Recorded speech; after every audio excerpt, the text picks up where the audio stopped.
அஸ்ஸலாமு அலைக்கும் வரஹ்மத்துல்லாஹி தஆலா பரகாத்து. அன்பார்ந்தவர்களே, எப்படி இருக்கீங்க? உங்கள் இடத்துல நான் இன்றைக்கி பேசப்படக்கூடிய ஒரு விஷயம் என்னென்னு பார்த்தோம்னா, பணம் தான் எல்லாமே. இந்த ஒரு டைலாக்கு எனக்குள்ளே கொஞ்ச நாளாக ஓடிக்கிட்டு இருக்கு. ஏன் அப்படின்னு நம்ம பார்த்தோம்னா, நான் வீட்டை விட்டு வெளியே கிராஸ் பண்ண போகும்போதெல்லாம் ஒரு வயசானவர், அவர் புத்தி சுவாதனம் இருக்கா இல்லையான்னு கூட எனக்கு சொல்ல தெரில. எப்போ கிராஸ் பண்ண போகும்போதும் சரி சொல்லக்கூடிய வார்த்தை பணம் தான் எல்லாமே. எனக்கு இந்த மாதிரி ஒரு 10 டைம்ஸ் அபோவ் இந்த மாதிரி என் முன்னாடி பேசிக்கிட்டு இருப்பார், சொல்லுவார். நம்ம முன்னாடி மட்டும்தான் சொல்லுவாரா இல்லை மற்றவங்க முன்னாடி சொல்கிறாருன்னு எனக்கு தெரியல. ஆனால் நான் போகிறப்ப மட்டும் இந்த மாதிரி சொல்ல போகும்போது எனக்கு இந்த விஷயத்தை வச்சு ஏதாவது ஒரு மக்களுக்கு சொல்லணும் அப்படிங்கிற மைண்டில் ஓடுனுச்சு எனக்கு. அந்த வகையில் இதை பற்றி சொல்லணும் அப்படின்னு நம்ம என்னென்னு பார்த்தோம்னா, இப்போ இருக்கக்கூடிய இந்த உலகத்தில் அதிகமான பேர் என்ன பண்ணுறாங்க, பணம் தான் எல்லாமே அப்படிங்கிற மாதிரி.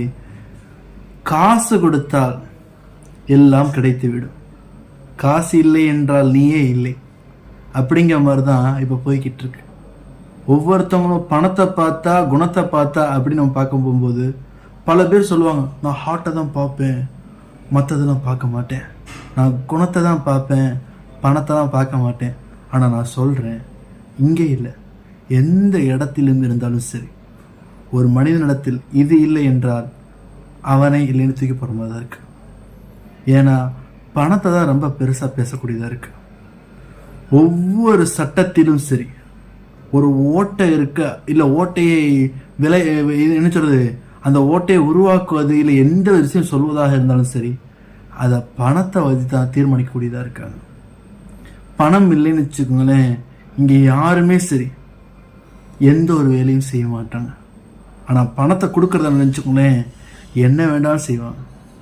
மும்பை தாஜ் ஹோட்டலில் பாம் வெடித்ததாக இருக்க சொல்லக்கூடிய சமயத்தில் அந்த பணம் அதை வைத்து தான் செய்யப்பட்டதாக இருக்குது. அதுவும் எப்படி, பணத்தினுடைய வறுமை காரணமாக ஒரு 500 ரூபா சூக்காக என்ன பண்ணியிருக்காப்புல, அந்த மும்பை தாஜ் ஹோட்டலில் பாம் பிளாஸ்ட் பண்ணியிருக்காப்புல. எதுக்காக நான் இந்த இடத்துல நான் பேரை மென்ஷன் பண்ணாமல் சொல்கிறேன்னா, ஒவ்வொரு இடத்துலையும் சரி பலவிதமான சர்ச்சைகள் உருவாகுவதாக இருந்தால் அந்த நேம் இஷ்டம். நான் சொல்லக்கூடிய விஷயங்களில் ரொம்ப முக்கியமாக சில விஷயத்தை நான் சொல்லணும்னு ஆசைப்பட்றேன். அடுத்து அப்படின்னு நம்ம பார்த்தோம்னா, வரக்கூடிய காலங்களில் எது நம்மளுடைய சுற்றி நடக்குதோ, அது பணம் சார்ந்ததாகவோ இல்லை வேறு என்ன சட்டம் இருக்குதோ அதை உங்கள் இடத்துல சொல்லணும்னு ஆசைப்பட்டேன். இன்று முதல் பணத்தினுடைய விஷயத்தையும் ஒரு பாகமாக நம்ம பார்ப்போம். வாழ்க வளமுடன்.